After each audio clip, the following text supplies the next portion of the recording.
لله رب العالمین یا ایہا الذین آمنوا، اے وہ لوگو جو ایمان لائے ہو، اطاعت کرو اللہ اور اس کے رسول کی، اور نہ اعراض کرو اس سے حالانکہ تم سنتے ہو۔ ولا تکونوا کالذین، نہ ہو جاؤ تم ان لوگوں کی طرح جو کہتے ہیں ہم نے سن لیا حالانکہ وہ نہیں سنتے۔ ان بے شک بدترین جانور اللہ کے ہاں بہرے ہیں، گونگے ہیں، وہ جو عقل سے کام نہیں لیتے۔ ولو، اور اگر اللہ جانتا ان کے اندر خیر کو تو ان کو سنا دیتا، اگر اب ان کو سنائے گا تو البتہ وہ روح گردانی کریں گے اور وہ اعراض کرنے والے ہیں۔ یا ایھا الذین آمنوا، اے وہ لوگو جو ایمان لائے ہو، حکم مانو اللہ اور اس کے رسول کا جس وقت وہ تمہیں بلائے اس چیز کی طرف جو تمہیں زندگی دے، اور جان لو بے شک اللہ رکاوٹ ڈال دیتا ہے آدمی اور اس کے دل کے درمیان، بے شک تم اس کی طرف لوٹ جاؤ۔ واتقوا، اور بچو تم اس فتنے سے نہ پہنچے گا ان لوگوں کو تم میں سے جو ظالم ہیں، خاص طور پر بے شک اللہ سخت سزا دینے والا ہے۔ میرے بھائیوں، بزرگوں، عزیز نوجوان ساتھیوں، پچھلے رکوع کے اندر آپ لوگوں کے سامنے غزوہ بدر کا تذکرہ ہوا۔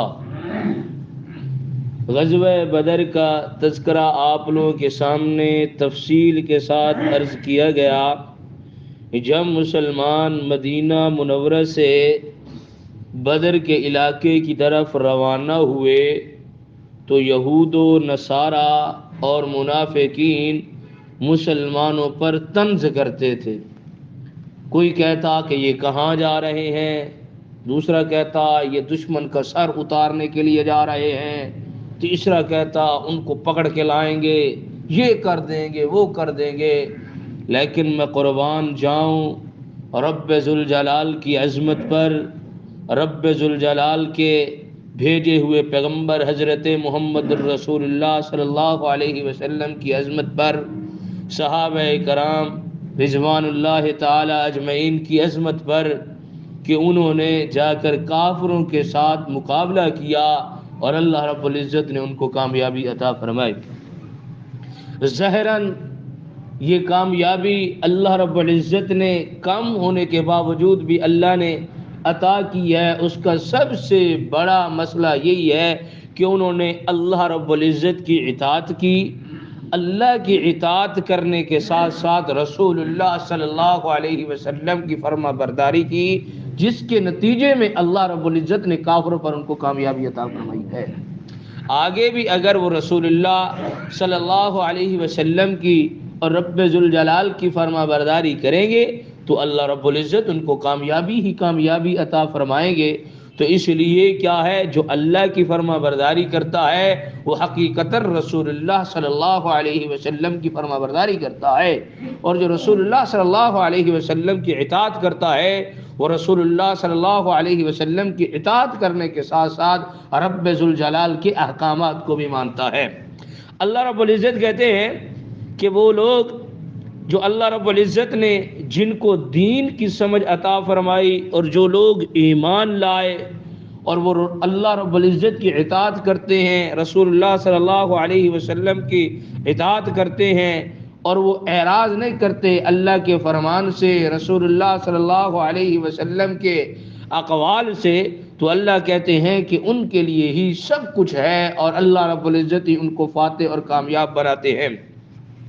اور آگے اللہ نے دوسری مثال بیان فرمائی ہے کہ جو لوگ اللہ اور اللہ کے رسول کی اطاعت نہیں کرتے تو اللہ کہتے ہیں کہ وہ جانور کی طرح ہے، کیونکہ اللہ رب العزت نے صم بکم عمی، اللہ رب العزت نے 3 لفظ بولے ہیں، گنگا، بہرا، اندھا۔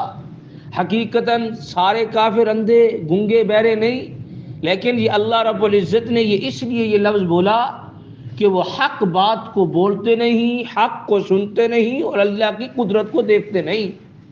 جب ان کی عقل ماری جاتی ہے تو اللہ رب العزت ان کی جب عقل کو ختم کر دیتے ہیں تو پھر یہ ایسی ایسی بات پہ اٹک جاتے ہیں جو پھر یہ ان کو سمجھ میں بھی نہیں آتا۔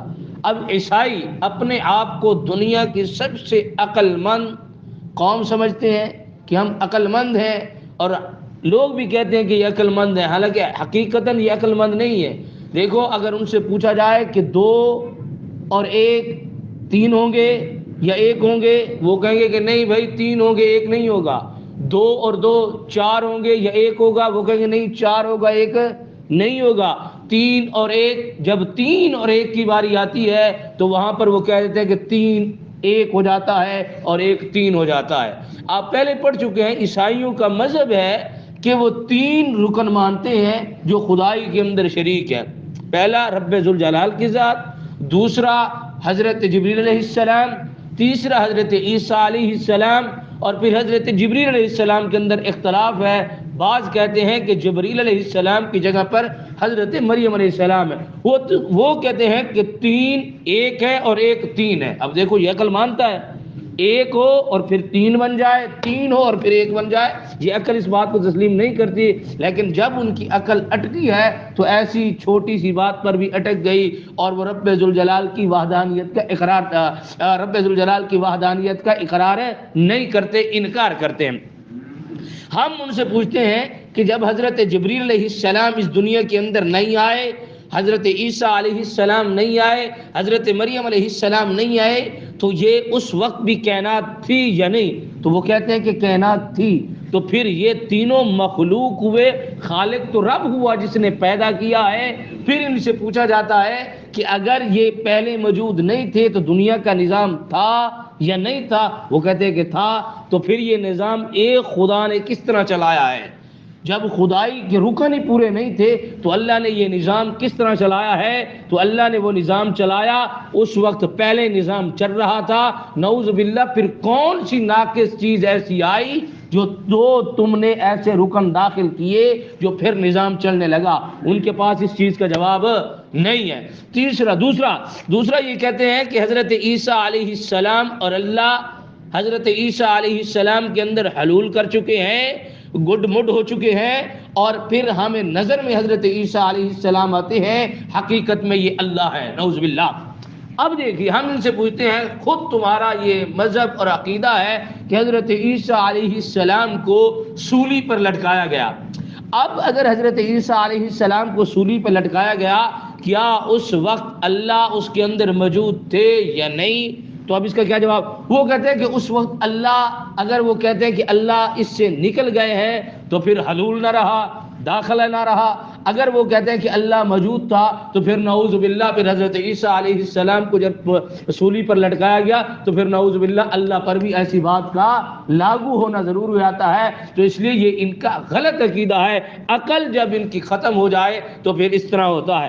آگے رب ذوالجلال کا پاک ارشاد ہے، یا ایھا الذین آمنو، اے وہ لوگو جو ایمان لائے ہو، تم اطاعت کرو اللہ اور اس کے رسول صلی اللہ علیہ وسلم کی، اللہ اور اس کے حکموں کو مانو۔ رسول اللہ صلی اللہ علیہ وسلم جس چیز کی طرف بلائیں تم اس چیز کی طرف آؤ، جس چیز کی تمہیں دعوت دیں اس کو قبول کرو۔ پھر آگے اللہ رب العزت نے ایک فتنے کا تذکرہ کیا ہے، واتقوا فتنۃ اللہ، یہاں اللہ رب العزت کا پاک ارشاد ہے کہ اس فتنے سے بچو۔ وہ فتنہ کون سا ہے؟ اب یہاں پر کوئی شخص بازار کے اندر برائی کر رہا، صحیح ہے نا؟ اب اس کا وبال ہم پر بھی پڑے گا، اس پر تو پڑے گا ہی پڑے گا، ہم پر بھی پڑے گا۔ اس پر وبال اس لیے کہ اس نے جرم کیا، ہمارے اوپر وبال اس لیے کہ ہم نے اس کو روکا نہیں۔ حدیث پاک کا مفہوم ہے کہ پہلے اگر کوئی جرم کرے، گناہ کرے، ہاتھ کے ساتھ اس کو روکو، ہاتھ کی طاقت نہیں ہے، زبان کے ساتھ روکو، زبان کی طاقت نہیں ہے تو ادنیٰ درجہ ایمان کا یہی ہے کہ اپنے دل کے اندر اس کو یہ تسلیم کرو کہ یہ برائی کر رہا ہے، اب آپ نے اس کو روکنا ہے۔ اب دیکھو اس کی مثال رسول اللہ صلی اللہ علیہ وسلم نے خود سمجھائی ہے کہ اب دیکھو کشتی ہے، بحری جہاز چل رہا ہے، دوسری تیسری منزل ہے، تیسری منزل والے، دوسری منزل والے، پہلی منزل والے، ہر کوئی اپنا سفر کر رہے ہیں۔ پہلی منزل والے کو یعنی آخری جو سب سے نچلی ہے اس کو پانی کی ضرورت پڑی، وہ دوسری منزل والے سے پانی مانگتا ہے کہ مجھے پانی پینے کی ضرورت ہے، مجھے پانی دو۔ وہ کہتا ہے کہ ہمارے پاس نہیں، دوسرے کے پاس چلے جاؤ، دوسرے کے پاس جاتے ہیں تو اس کو کہتے ہیں کہ پانی دو، وہ کہتا ہے کہ میں تو پانی نہیں دیتا، مجھے کیا ضرورت ہے، میں تو پانی نہیں دیتا، میں نے پانی تمہارے لیے جمع کیا ہوا ہے، تم نے سفر کا انتظام کیوں نہیں کیا، میں پانی دے۔ اب وہ جب آخری والے ہیں وہ کہتے ہیں کہ ہم اس کا سوراخ کر کے ہم سمندر سے پانی حاصل کر لیں گے، تم نہیں دیتے، وہ کہتے ہیں کہ نہیں دیتے، ہم نہیں دیتے، وہ سوراخ کر دیتے ہیں۔ جب کشتی کا سوراخ ہوا، وہ نچلے مرے یا سارے مرے؟ سارے کے سارے مر گئے۔ یہ ہمارے اعمال کا سوراخ کیا جا رہا ہے، اگر ہم نہیں روکیں گے تو سارے کے سارے اس وبال میں آئیں گے، اگر رک گئے تو سارے رک جائیں گے۔ آخری حضرت مولانا قاسم نانوتوی رحمۃ اللہ علیہ سے کسی نے پوچھا کہ اگر نیکی انسان کرے، نماز پڑھے یا روزہ رکھے، اس کی قبولیت ہونے کی کوئی چیز ہے جو ہمیں نظر آ جائے کہ یہ چیز قبول ہے؟